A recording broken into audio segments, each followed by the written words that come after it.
Hey, what's up, fellas? If you are enjoying this show and you want more information and research and resources to help support you on your inner work journey, whether it's for just you or if you're running a men's group and you're looking for new ideas to bring to your men's group, we have an entire website dedicated to supporting you on that journey.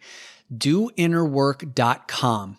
doinnerwork.com. And if you go to the resources tab or just go to doinnerwork.com/resources, we have a bounty of free resources available for you to download. Some of our favorite books we've compiled into lists, all the books that we talk about on this podcast, into lists like 12 books every man must read, 18 books every business leader must read, 15 books written by women that we love are all available for free download over there. Some of our most popular podcasts, we've also supplemented with free resource guides, summaries from those episodes like 5 ways to become a mentally tougher man or 5 ways to last longer in bed. For our women listeners, we even have a free download called Awaken the King Within Him, teaching you how to speak to your man in a way that he would want to go on this inner work journey. We also have, I think 4 or 5 downloads on guided meditations. Corey Mascara, who's one of our favorite meditation practitioners and a dear friend of mine, did a meditation for us. And I have a few meditations that I put on there for designing the next year of your life, design the next 10 years of your life, and also looking back at the last 10 years of your life, all available for free download. And I'm releasing today our newest resource available for you, which is the first chapter of my new book, On Purpose Leadership. Master the art of leading yourself to inspire and impact others. The first chapter of the book is beautifully designed and illustrated, and it is available for you for free download right now at doinnerwork.com/resources. So you can get that right now. And if you feel compelled, the book is available for pre-order on Amazon and anywhere else you could buy books online. So go get your free resources at doinnerwork.com/resources. Hey, this is Dominic, and this is your home for the cutting-edge conversations on optimizing your personal performance, lighting up your sex life, and living a purpose-driven life of your own design. These are the topics that Dominic and I have both struggled with in our own lives and still don't always get right. This is Brian. Welcome to the Great Man Podcast. Great leaders adapt first. But unfortunately, too many leaders are trying to fit the square peg of their non-pandemic era leadership into the round hole of the present moment. And it isn't working. That's why I'm seeing leaders burning out, frustrated, or at the very least, not fully engaged in their work or life. And when this happens, the businesses, communities, and families that you lead suffer. So to get you back on track, Brian and I propose 3 new leadership rules for the pandemic era. Number 1, master the art of leading yourself first before leading others. The most responsible thing that you can do right now is to focus on showing up the 100% best version of yourself. Instead of using your energy to get others to change, which nearly is always an exercise in futility, use your energy to upgrade where you've been drifting. Leadership rule number 2, when the future is uncertain, build trust in the now. Instead of giving all of your energy to fretting over the unknown of the future, focus your attention on winning each day, each moment in the present. That means that your routines and rituals, like morning routines, evening routines, working out, mindfulness practices, are essential to connecting with your inner stability. And when you can build trust in the power of now, the people you lead will feel it and follow suit. And number 3, stop waiting and start leading. Too many people are stuck in a holding pattern, waiting for someone to tell them what to do. But great leaders adapt first. It's time for you to lead, make decisive actions, and build a better normal so we can all get back on our feet faster. So in this episode, we drill down into each of these categories, and I'll be sharing examples from my clients' lives, as well as my own life in running my own business, this podcast, as well as the Great Man Mastermind. Oh, and today we have a very special guest joining Brian and I for her very first appearance on this podcast, or I think any podcast for that matter, my Chief Operating Officer, Callie Simon.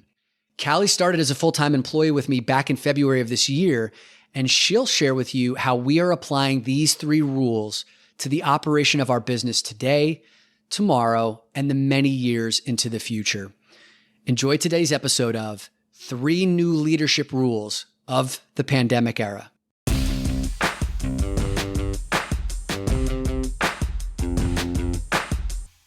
Brian, buddy, this podcast is a momentous occasion because we have a special guest who has been spoken about a number of times on the show, who is integral to my life, someone that you brought into my life, but who has never had her voice heard on the show before. Brian, would you like to foster a guess as to who that might be? And don't let the fact that you can see her on Zoom cloud your guess. Yeah, I can literally see her name, Callie Simon, I believe. Callie Simon. While she's looking, yes. Callie, welcome to the show. Thank you. I'm stoked to be here. Stoked. I haven't heard a good stoked in a while. Thank you for that. That's a Callie word. She likes stoked. She'll build it into emails. Actually, in my out of office email, the legendary one where I went on vacation for a week, Callie constructed these 3 different options of my out of office message to put in my inbox. And I think 2 of them had the word, I'm stoked to be gone and not reading my emails. Yeah. And eventually we came down to one that was legendary. And it was basically, hey, thanks for sending me this email. It is 2020, the year 2020. So I do have access, but I won't be checking it. And I'm stoked about that. I remember when you did that. I love that. It was a fun. I think you put that on your Instagram stories too, asking people to vote which out of office to go with, and that's good. I don't know which one I voted for, but well, it turned out that the 3 were so well written because this is one of Callie's geniuses. Is that I had a third, and a third for the votes, so we had to basically do a mishmash of all 3, and we ended up doing that, putting it on all the socials. The other thing I have to recognize is that Callie came dressed for the occasion. For her very first podcast recording, she wore a vintage New York Yankees t-shirt. So can you just quickly tell the story about this t-shirt and how old it is? Oh, yes. This t-shirt is 2 decades old. It is more of a crop top at this point with holes. So it is mostly an indoor shirt. And it was purchased by my father when he took me to New York City to see the Yankees play when I was 8 years old. And that was a tradition in my family. My brother went when he was 8. So I thought I was just so cool. And you are, for having that t-shirt 20 years later. And Callie lives in Washington, D.C., which is the home of the world champion Washington Nationals. So I just erroneously assumed that you were a Nationals fan, but it's great to know that if you're going to be on my team, as the chief operating officer, knowing that you are a Yankee fan just makes you that much more valuable. Oh, yeah. I assumed when I got onto the Zoom here and I heard Callie call you sir one time and then she was wearing a Yankees shirt, I was like, holy shit, we were going back in time here. I thought it was the uniform. I thought you made her wear the Yankees shirt. Callie, I don't know if I've ever heard you call me sir. So did I miss something, Brian? What did you make? I think we have the recording to prove it. Yeah. It was, I'm just so classy, okay? Classy. Stoked and sir, okay? Yeah. So I think one of the other cool pieces of this story is the fact that Callie has quickly become one of the linchpins of the work that I do here, and you only started back in mid-February of this year, is the fact that Brian is the one that brought Callie into my life. And the origin story of this is about a year ago, I returned from a week in seclusion. I tend to do these vacations in seclusion, did one in Colorado by myself, with no Wi-Fi, no cell service, did a lot of hiking, and I did a lot of listening and reading of Napoleon Hill. And he has this 6-step success formula to bring anything you want into your life. That's where the idea of the 10 million men came from. And in order to be able to bring 10 million men on the path of doing inner work, it's going to require, some support, right? Some infrastructure. And so I came back from that trip, and every morning and every evening I started creating these incantations around, I'm helping to lead millions of men on their inner journey. And I've got this incredible support team that gets to do the things that bring them their greatest energy so I can focus on the things that give me my greatest energy, like speaking and creating and working with men. And I would just feel into that every single day where to a certain point, it almost felt like I had that already. You know, like the emotions of my body felt like I had that already. And then one day, Brian and I are, I guess, sitting down to do a podcast recording. He's like, hey, dude, I know you talked about like wanting to bring in some support in your work. This great woman who I just had a chance to meet, she just became available. Maybe you should talk to her. And Brian, why don't you kind of tell your piece of the story here? Yeah, I met Callie through a friend of mine named Nikki. She's a brilliant IO psychologist. A great friend. We went to college together. We lived in DC at the same time and had a lot of fun together there. I was talking about the desire to do some teaching work in this space and a lot of the work that you and I do together, Dominic. And she said, oh, you should go talk to Callie. Callie lives across the hallway from Nikki in DC. And Callie, have you and Nikki done work together too? I feel like you guys have jammed on some work as well. Not quite. I've guest spoken to her class a few times to give them some real talk. She brings me in to be the person that's like, listen, guys, it ain't all rainbows out there. But no, we haven't actually done any research together. And you guys met just being neighbors. That's how you guys met? Yeah. Whenever she moved in, like years ago. Oh, it was totally crazy. So Callie was working for this other organization, basically in this COO type role. And I said, oh, maybe this is a really cool woman-run organization. It's called Wild, I believe, WYLD. Yep, Wild Leadership. Wild Leadership. And I said, wow, that's really neat. They've got a place in Wyoming. And so I was talking to Callie about, like, maybe I could become a teacher over there part-time. And so I went to her with something. And as she's describing her role and what she's looking to do next, Dominic, at that exact same time is when you started telling me about the mantras that you were using, what you were looking to call into your life, and it didn't take a whole lot to put one and one together to say, oh, you guys should definitely have a conversation. Yeah. And what was so powerful about that for me, man, was, in the past, like as an entrepreneur, so I spent 15 years in corporate and then the last 4 years as an entrepreneur, I've gone down the path of hiring some support every now and then, right? Like some freelance support, maybe for social media, but also I've hired a virtual assistant in the Philippines, which was the right move for a year and a half, like at the time where I wasn't fully committed to bringing on someone as like a full-time employee. But this time, I didn't know exactly what I was asking for. I was just kind of going for the feeling of wanting to be supported and wanting to be able to like trust somebody to an extent that like I could go out and do the things that really lit me up.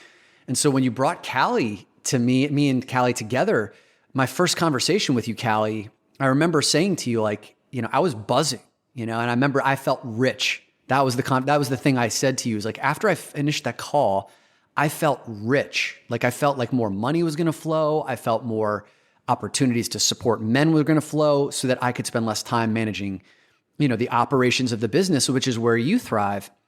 And so I share that story with anyone who's out there who in the past has like wanted support or wanted something in your life and then like searched high and low to get it. For me, this was very different, like trusting a new kind of process, like Napoleon Hill's process of like just sending the vibration out.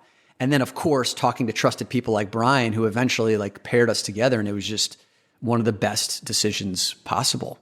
So Dominic, this has been, I know we're going to talk about this as we move into this podcast about the art of leading oneself. Yeah. And not to give a spoiler alert here, but I'm at that stage now where I need somebody. And I'm taking that cue from you on, okay, like this is something that can just happen if given the right intention. So let me do that. Great. And so like, by you doing that, you provided such a great example and seeing what you and Callie are building together. It's really a beautiful thing. And to have that feeling of like, I'm working with someone, I'm in a relationship with someone that has just got it, that can handle it. Oh, it's a beautiful feeling. Yeah. And actually, we're going to talk about this in the conversation today is who I had to become as a leader in order to bring someone like Callie into my world where someone of Callie's caliber and to also to be able to get her genius, like often because learning who I have to become to be able to see Callie's gifts and like the way that, I can put you in a position to succeed and you can put me in a position to succeed. So let's get into this, right? Today, we're going to be talking about the 3 new rules of pandemic era leadership.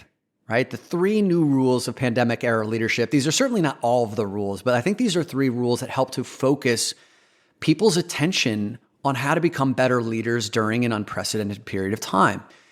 Now, the world needs leaders more than ever before, right? The game has changed. We are in a period of time where it seems like we have all these fits and starts. We thought we were coming into a recovery, and then boom, we went back into record numbers here in the US of infections, and the tail becoming longer and longer. And I'm finding, and I'm interested in hearing what your experience is too, I'm finding more and more people are going back into that I'm stuck, let's wait and see mode, craving like certainty for the future, feeling all of that instability, kind of kick up more so than it was before. And it's creating a lot of confusion and anxiety and an inability to move forward. What's your two experience been like, seeing how we've now unfolded over these last few months? I feel like my experience has been extremely special and abnormal, right? Because I get to work with Dom.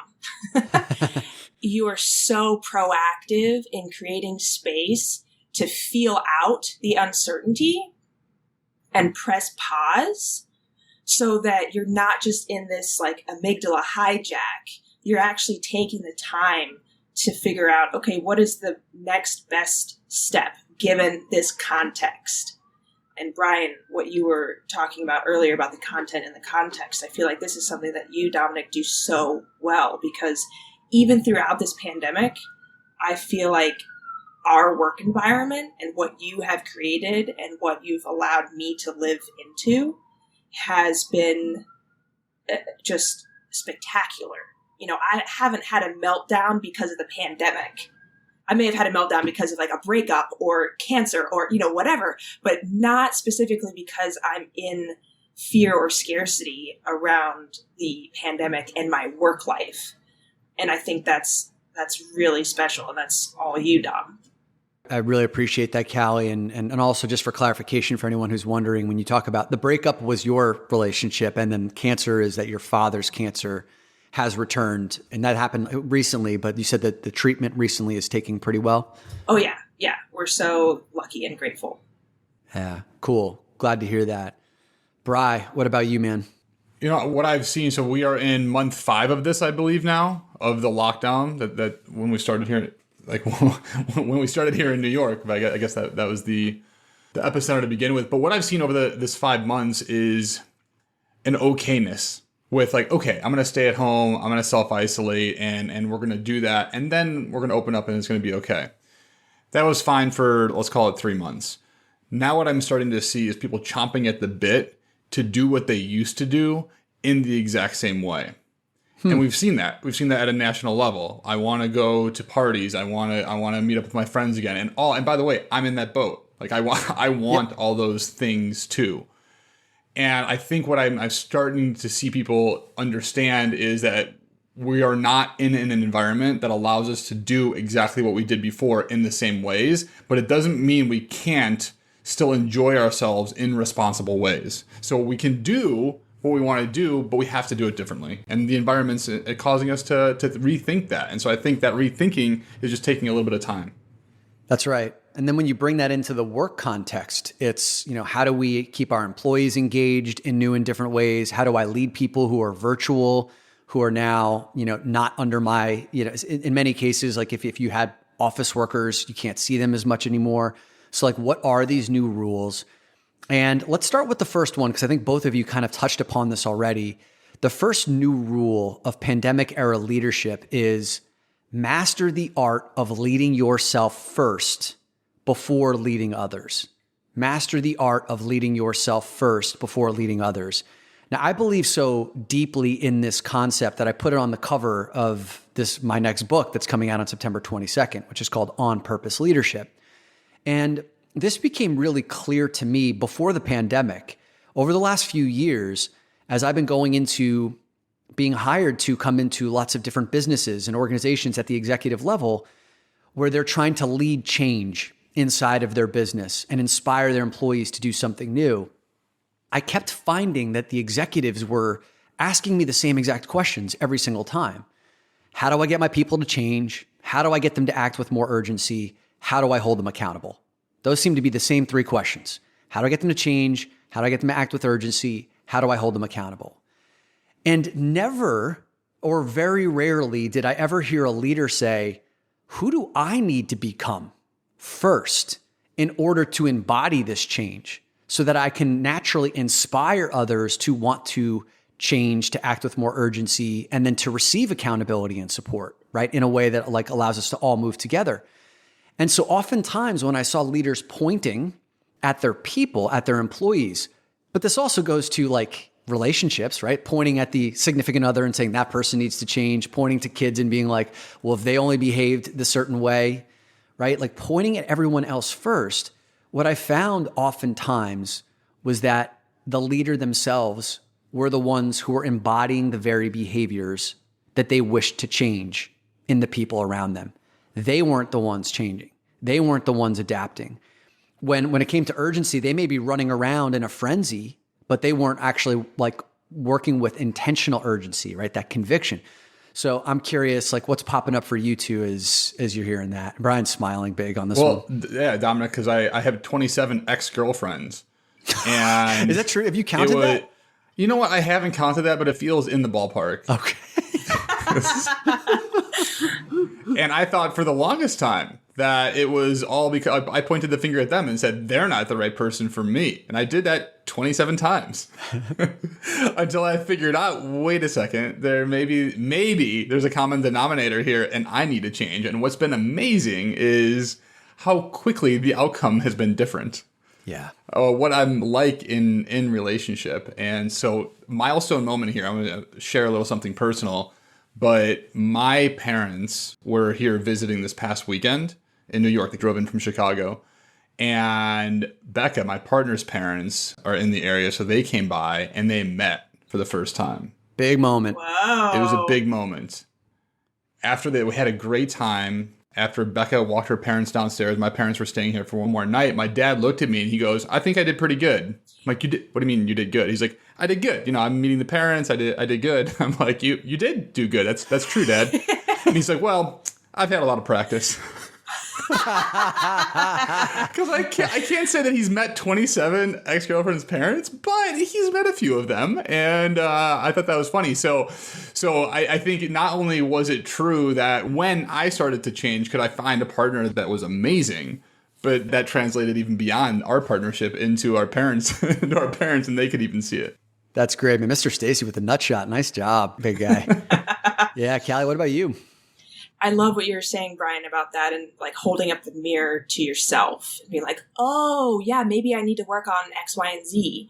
I also think like the flip side of that is if you truly, genuinely feel like you don't want to change, then, okay, do you accept the side effects of not changing? If you accept them, awesome. If you don't, like, do not collect $100, go back home and start over. And I think there's that misalignment where then people just land in complaining and whining in this cyclical thing of, I don't want to change, but I also don't like the outcome. But of course, like if you fully accept it, then that's your new filtering system and you can live by that. But to have that really honest conversation, I think takes a lot of courage and time and energy. And it is hard. Yeah, let's talk about that for a moment because, I said earlier, I had to learn who to become, the type of man and leader I wanted to become in order to be able to find killer support like you. Like one of my chief complaints over the course of my working career was I never felt like I had killer support in many of the jobs that I held. There was a few specific instances like where, like when I was running a sales support organization in Prudential Retirement, where there was a few like dynamite people on my team that were amazing. Well, when it came to being a salesperson, not feeling like I ever had really like the top-notch killer support that allowed me to go out and do my greatest work. Over these last 4 years, I had fits and starts in hiring certain groups or consulting agencies or whatever, and I never felt like I ever really got my bang for the buck.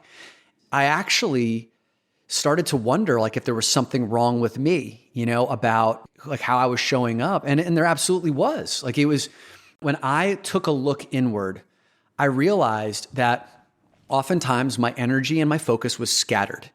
So it made it very difficult for people who wanted to support me to know what was most important, right? There was a lack of consistency with me showing up every single day, knowing what was certain and what was important. Dominic, how did you come to that realization? How did you get to that point? where like you recognize, oh, I'm scattered, and oh, that people don't know what to do. Yeah, it came to like I talk about this all the time with you, this chronic state of busyness, just busy all the time, constantly having a to-do list with 100 different things on it and never getting shorter, having meetings stacked up on my schedule every single day. Like in any time there was like open space in my calendar, I would immediately fill it because like I was so uncomfortable with having open space. And so it always felt like I was getting things done.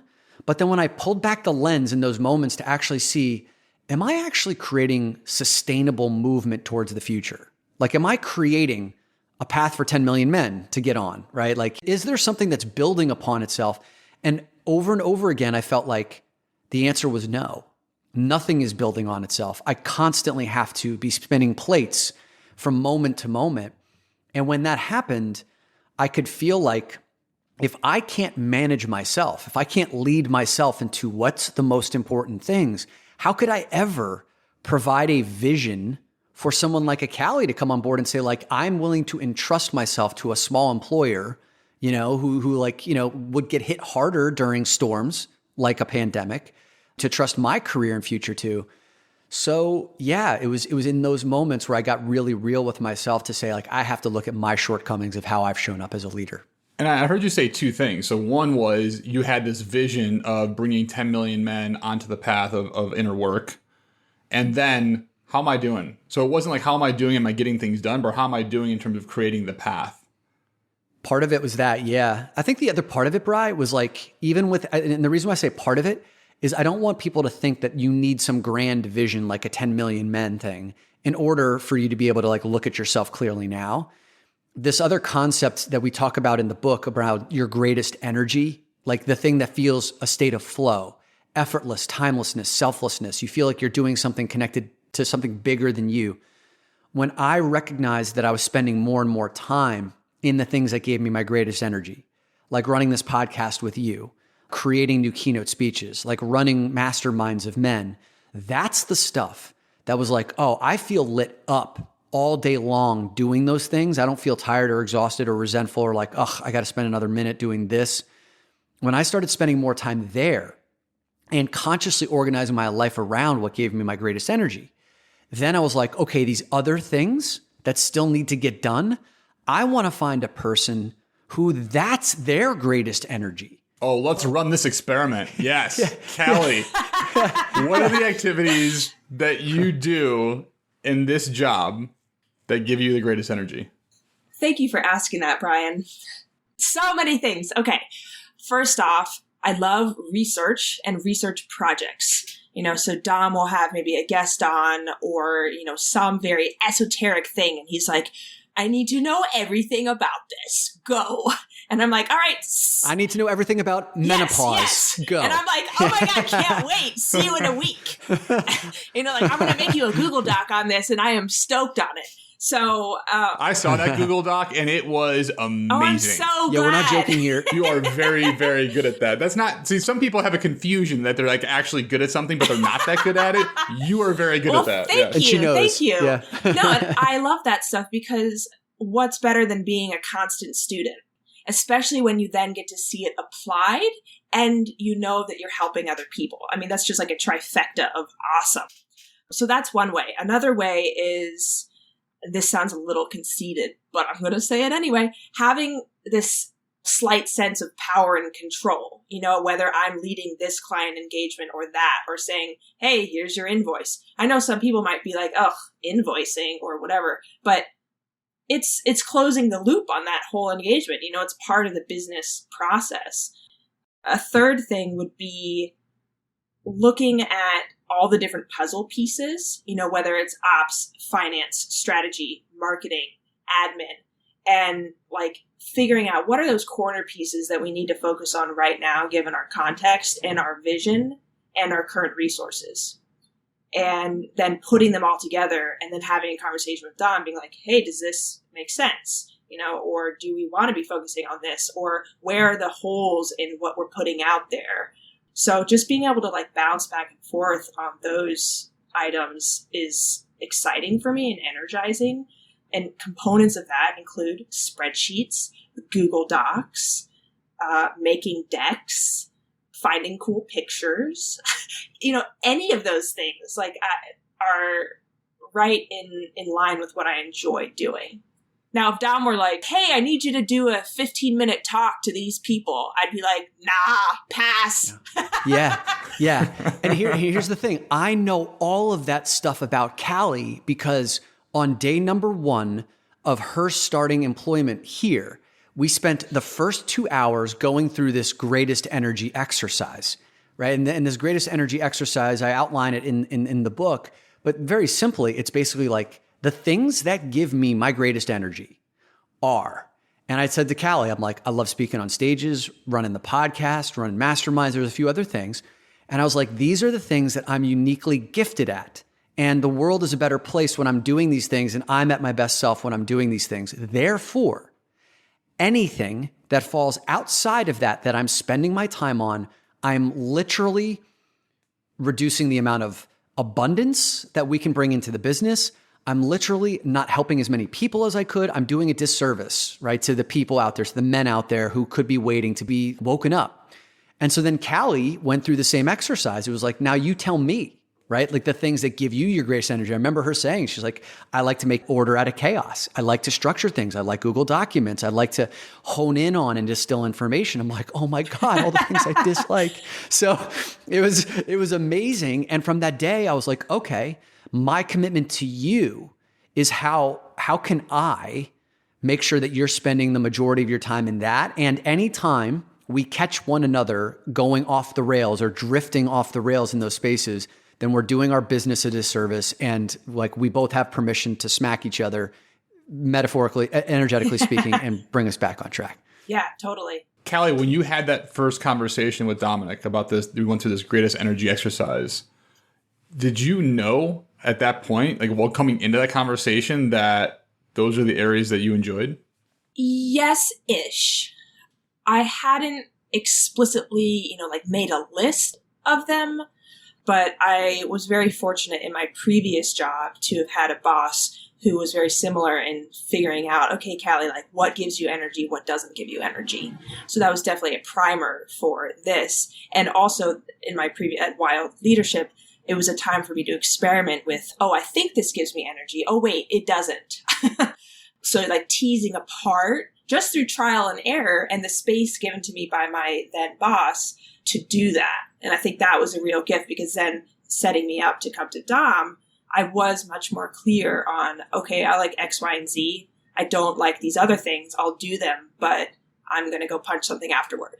Yeah, that's such a key attribute to being able to have this conversation is what I heard you say is I was able to experiment. I was able to tease out what do I enjoy, what gives me energy, what doesn't give me energy. And oftentimes we just do the job because that's what's in the job description. And what it sounds like that you two have done is really hone that in, customize that into, I know what my greatest energy is. I know what is required of the business and I need to find a fit. And now that's what I'm seeing between you two is this beautiful chaos creator and order maker. 100%. And I love that you asked that question, Bri, because one more final piece on this before we go to the next new rule is there's a distinction between things that give you your greatest energy and things that you're actually really awesome at that don't give you energy. That's usually kind of like the key distinction between living a life of purpose, living a life lit up, and then living a life of obligation. So like there are lots of things that I learned to be really awesome at from doing 15 years of corporate. I can do like spreadsheets. I can distill information. I can sequence and execute on complex tasks because I got paid to do that. And that was a big part of my job description. But when I'm doing those things, I'm worn out, right? Like I get tired. And at the end of the day, I don't want to do anything other than maybe disappear into Breaking Bad reruns and, a burrito from Dos Toros. Like that's just kind of how those things affect me. But when we're doing this, like I leave these podcasts and other things feeling like my tank is full. Yeah. Dominic, you mentioned in your book, I think you have a quote in there that says that one of the, I don't know if it's a belief or if it's a falsity or what it is, but that my current job is a impediment or something to my purpose or to whatever. And you're like, no, actually it's in line with, it's part of that journey. And what you're both are telling me now is that you've had to go through that grind. You've had to feel out what didn't work. And that was part of you coming to the conclusion of, this is what lights me up. This is what gives me energy. This is me working in my genius. So glad you brought that up, man, because yes, like one of the key fallacies I see with people is that my work is the enemy. My current work, what I'm doing today, is my enemy to finding and living purpose. And what I say in the book, I offer an alternative, is saying, no, like you just haven't connected the dots yet, because your work right now is your portal to finding purpose, even if you hate what you're doing. Because if you hate what you're doing, it provides contrast, right? Contrast, because if like you hate what you're doing, it does illuminate the things that actually you would want to be doing. But many people get stuck in the hatred of what they're doing, or the resentment or the obligation. They don't take it that next step to say, okay, well then what does this illuminate, right? Like what would I want to be doing? We just get so hyper focused on what we don't want that we forget to look for what we do want. That little shift could make all the difference in the world. And Callie, I've seen Dominic's spreadsheets. They're not great. They're not yours. They're not like Callie's. That's for sure. Oh, Brian. Yeah, I'm really happy that you're taking You're the this best. on. Just the best. Yeah. All right. So new rule number 2 of pandemic era leadership is, when the future is uncertain, build trust in the now. Right? So when the future is uncertain, build trust in the now. What I see so many people doing is waiting, getting stuck, playing a half game, doing half measures, because they're like, I don't know what tomorrow brings. I don't know what the next 6 months brings. I can't make bold decisions because of what, the next 12 months may or may not look like. And so people are just kind of showing up half cocked, I guess is the best way of saying it, and not living a full life because they can't trust what the future is going to look like. So when that happens, we're talking about you need to start building trust in the now. And I think there's 2 flavors of this, and you guys can pick wherever we want to go with this. But the first part is building trust in yourself right now, right? So that like you can feel on a daily basis that you're doing the things that you need to do to feel confident, clear on how to win your days. So instead of looking at like the weeks, months, and years, let's just focus in the trusting yourself to win the day. And the second way of looking at it is building and maintaining trust in the people that you lead, in your homes, in your relationships, and in the people in your work, because they are also anxious and uncertain and fearful of the future. And what they need for sure is to feel a sense of trust in the now. And I'll just use a specific example. Maybe we can jump off this. Callie literally started working with me like as the pandemic was breaking out, like February 17th, 2020, like it was like your start date from the outside could have been perceived as like the worst possible time to bring on a full-time employee with healthcare benefits, 401k benefits. Like, we went all in on this together. And when this whole thing went down and all of my keynote speeches were being canceled, all of my workshops were being eliminated, you're talking like hundreds of thousands of dollars just vanishing from the coffers right away. What I wanted Callie to know was, I made this decision to hire you not just for like this year. This was like a multi-year, this is a big picture decision. So I wanted Callie to feel that like you have a safe place here. Like you are safe and you're going to be a big part of this future. So we had that conversation very early on to let her know, to let you know, Callie, that like you have a job here. And I remember you saying that was like a really important moment for you. So I'm just curious, like, what were your reflections on that? My reflections are, first, you're literally the best, because having that security from you that was verbally articulated, like you literally said, you don't need to worry. You're fine. I got you. That is just such a gift that I think a lot of leaders don't know how to give, or they can't give. And that a lot of employees don't know how to ask for or can't accept because they don't trust their leader. But from the moment you said that, I remember sharing it with my parents, my close friends, being like, guess what? I'm fine. This is going to be fine for us. And I feel so grateful for that. because I do recognize that is a rarity, especially in a small business, especially after like 2 weeks of work only. I mean, it was really just such a huge gift and allowed me to then get that worry out of my brain so I could do my job, right? That wasn't taking up all this space in my head and my heart. Dominic, you mentioned the second rule is around build trust now, right? The world's uncertain, the future is uncertain, build trust now. And Callie, I'm curious, it sounds like there was maybe a time period in which you were unsure, that you hadn't had that conversation yet. And I'm curious, like, what was going through your mind in that moment prior to the conversation? What was going through my mind, actually, I don't think Dominic was going through my mind at all. It was really just my own insecurities popping up. It wasn't anything he had said or not said in that time frame. It was, oh God, I need to prepare for the worst. Oh God, this is a small business. What if I'm not valuable enough? You know, all the what ifs. What if, he just decides he wants to press pause on this? That was my own distrust in myself, and a distrust that someone else would truly have my back without my having to go out and really fight for it. Because that's hard for me, to really think that someone's going to be there when I fall. That's really, really hard. So there was a lot of, oh God, what ifs, oh God, what ifs, oh God, what ifs, oh God, what ifs. And then the conversation happened. Yeah. And one thing that you just said that was really important, Callie, about really being able to trust that someone will catch me when I fall, right? Like that comes from like your own life experience of having been disappointed or having been dropped before, and as leaders, like we have to understand that all of the people either in our families or in our workplaces are coming to the table with their own experiences of fear, of disappointment that's unique to them. And I talk about this also in the book. All resistance to your leadership comes from some form of distrust, right? Like all of the resistance that you experience as a leader comes from some form of distrust. And someone either distrusts the system, they either distrust themselves, or they'll distrust you as a leader. Now, Callie, you just said here it's not that you distrusted me because you hadn't known me well enough as to know whether or not I would pick you up when you fell, but like your experience of trusting, let's say the system of leadership is that when you fall, you get dropped.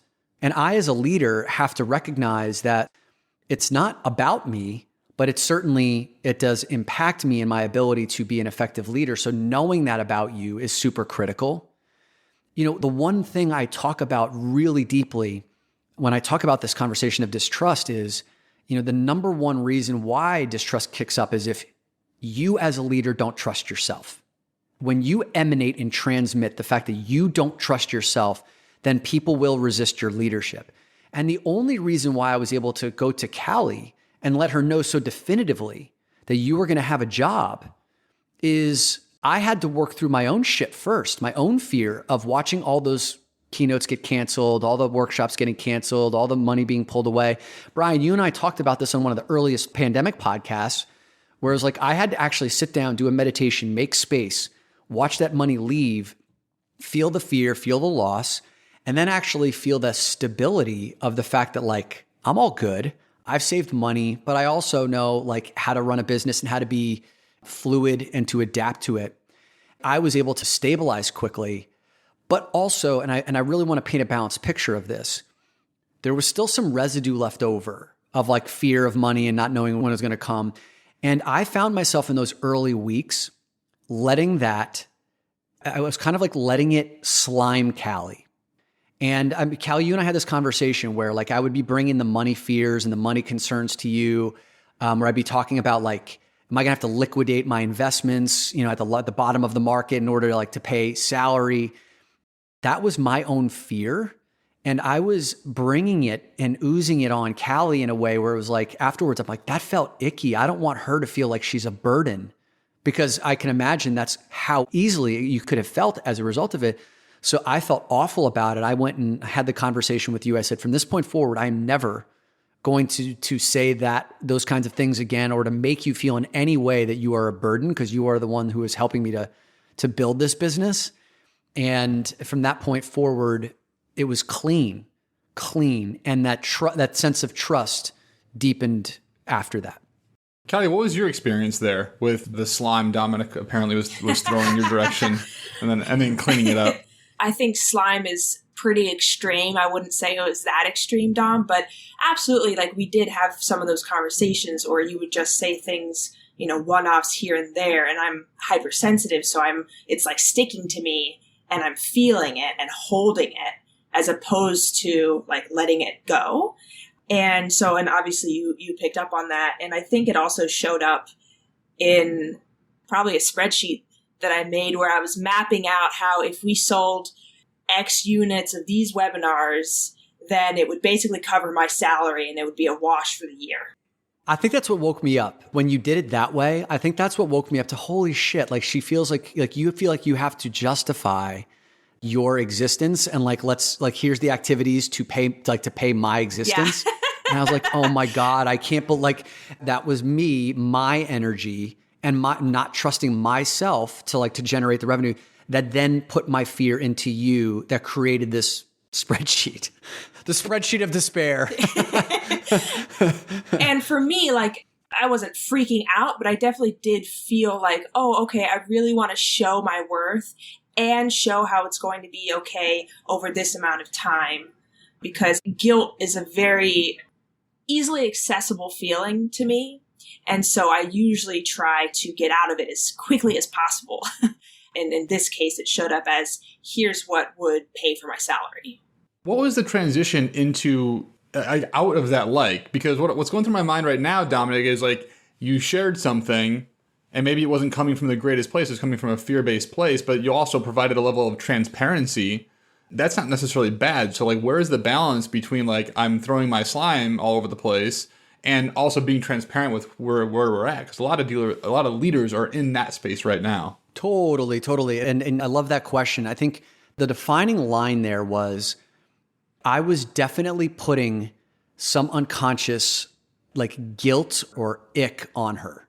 Do you know what I'm saying? There was the energy of, now you go hold this. You go hold this because I don't want to hold all of it. And that's what was happening. Now, the other way of doing it is to say, hey, listen, this is kind of scary times. All this money is gone. And this is the biggest financial commitment I've taken on in terms of an employee. I don't want you to worry or hold any of that. I've got this thing handled. I've saved a lot of money so I can that's not a worry. And this is a short-term thing. And so I think the difference there is the energy behind that is I've got it. Of course I'm afraid versus putting this fear on Callie that she said now she internalizes as guilt and then hangs on to it and then creates spreadsheets of despair to justify her existence. I feel like that should be a t-shirt or something. I know I'm not the only one that does this. I think in spreadsheets. Got it. Yeah. One way Dominic feels they're both transparent. Both of these ways that we're talking about, creating the trust in the now, they're both transparent, but only one of those paths really creates trust. So they're both transparent, but the one is you're throwing ick everywhere and you're causing fear. And I like what you said because it was this unconscious slime or residue that then created guilt. As opposed to this other path, what I hear you're saying is hey, this is the reality that we're in. I got you. We're in this together, but it seems collaborative. It seems transparent and collaborative in terms of we have something to figure out here, but I got you. Bingo. And yeah, and that's why I had to go in and clean myself up first, right? Master the art of leading myself first, new rule number 1, so that I could then come back and restore integrity with Callie. And let me just throw one other path out there that I see actually most leaders doing. Most leaders, I see a third path where they don't do anything. They don't communicate anything until they, quote, have it all figured out, and then they communicate that down. Yep. And that is not, I call that a third path, but it's not a third path to creating trust in the now, because all that does is put Callie, let's say in this case, into the, oh my God, what if, oh my God, what if, oh my God, what if, and now you've got hundreds of employees doing that, and that's chaos. Yes. Yeah, I totally agree with that, Brian. And it's really unfortunate that so many people default to lack of communication. To the other two paths, I think what separates them is a clear boundary, right? Instead of leaking slime, you share the fear and the feeling and the facts, and then there's a clear boundary and container around it. Whereas if I'm just like word vomiting something out there and there isn't a clear container, it leaves open the opportunity for someone to take it in the wrong direction. And so when Dom and I had the conversation, the follow-up conversation, there was a very clear container and boundary of, it's all good. Here's a plan. Don't worry. Talk to you tomorrow. Yeah. And I think the last thing I would like to just add here about, like this second new rule of when the future is uncertain, build trust in the now. Talking about how you can build practices for yourself, daily practices that allow you to feel a sense of momentum, clarity, stability, and focus.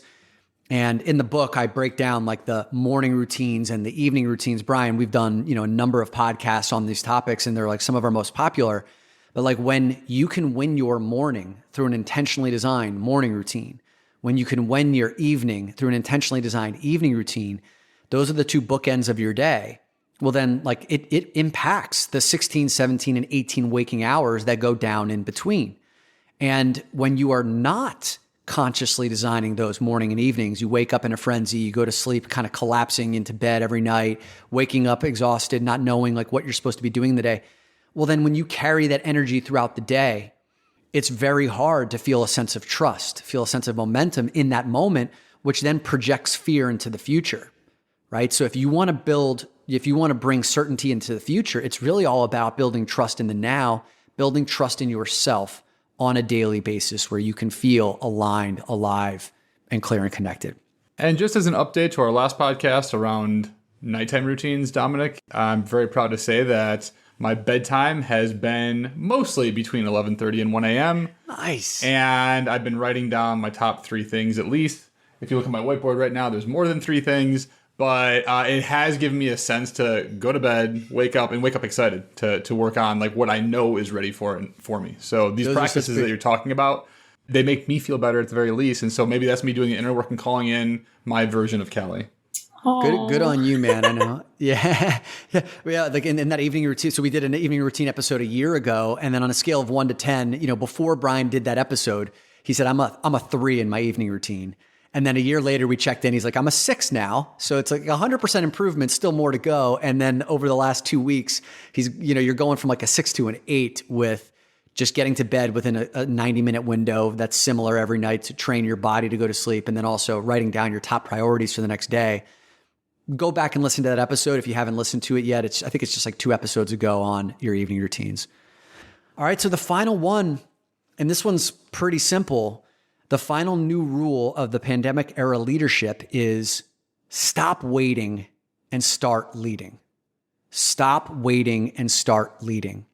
We've talked about how, like at the beginning of this episode, we're looking around at how many leaders are showing up just with half measures, how they're waiting for the regulations to be passed down. They're waiting for the transmission rate to come down. We're waiting for being able to travel again, do the same.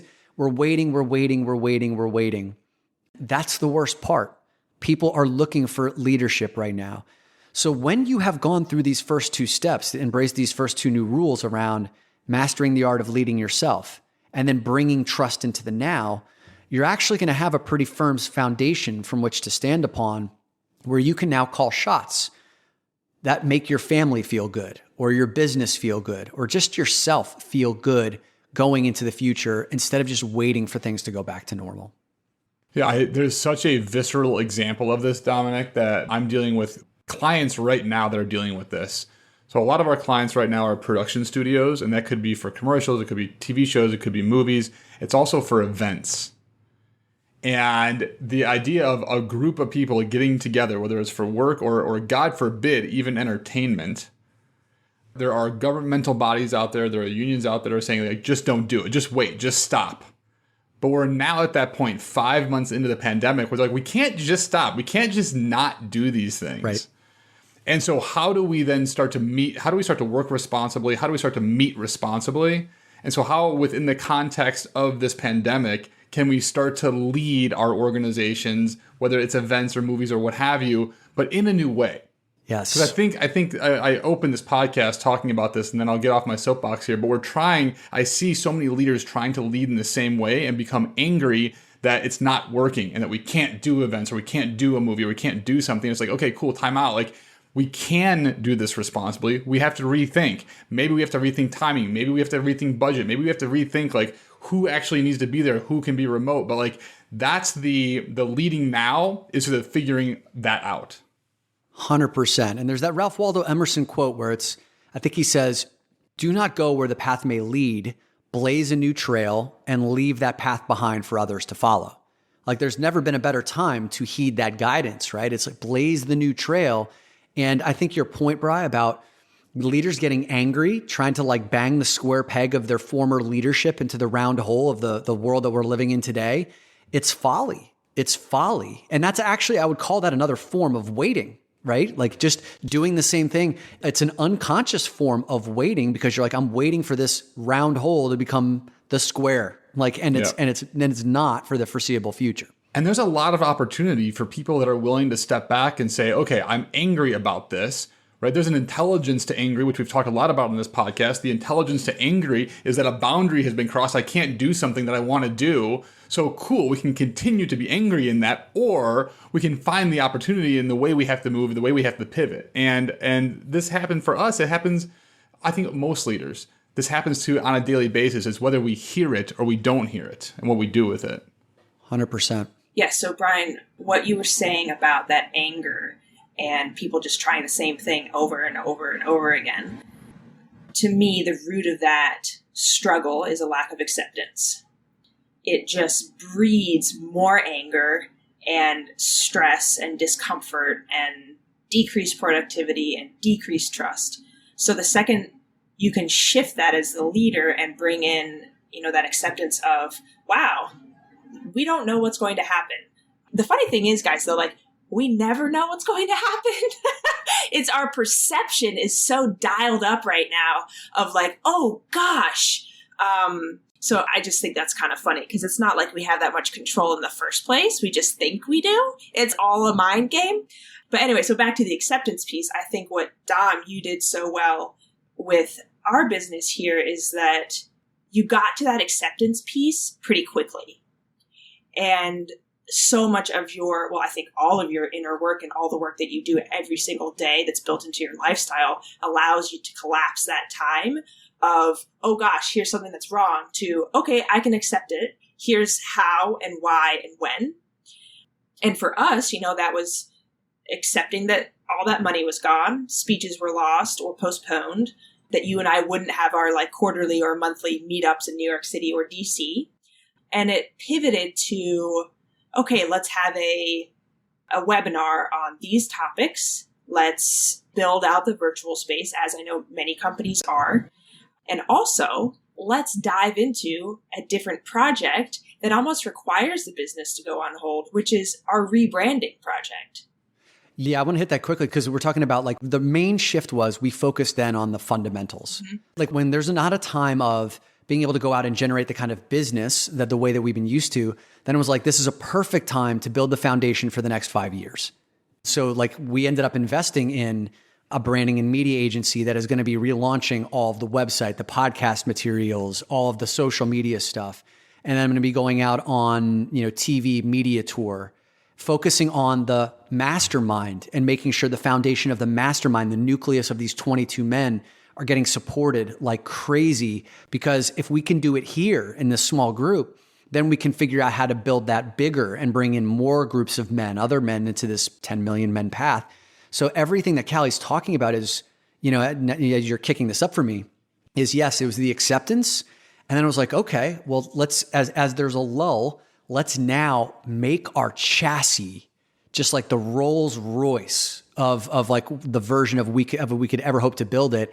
And so like when we then come back to this new way of serving our men in these communities, we will be on fire.